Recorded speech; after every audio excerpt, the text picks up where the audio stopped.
आचरण हुई तब भगवान के आगमन हुई। और पवित्र आचरण हम और आप कैसे बना सकते? श्रद्धा और विश्वास के ये प्रतीक हमर और आपके हृदय में भोलेनाथ और माँ पार्वती ने बनावन। अब एक सुंदर भजन से जोड़ दो, फिर कथा के गहराई की तरफ हम और आप चलेंगे।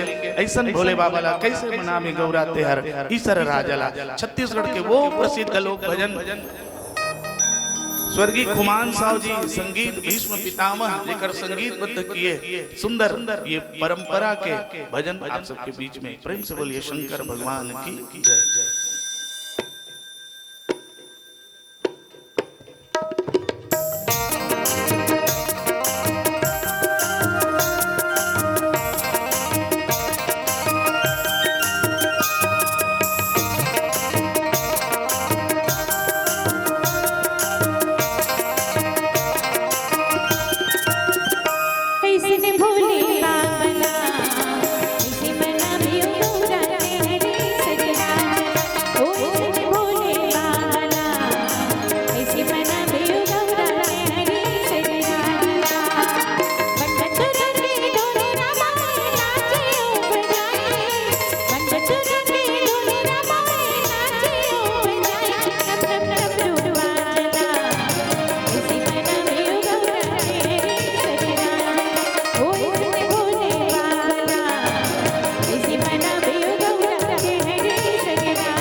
शंकर भगवान की। श्री शिवाय नमस्तुभ्यम।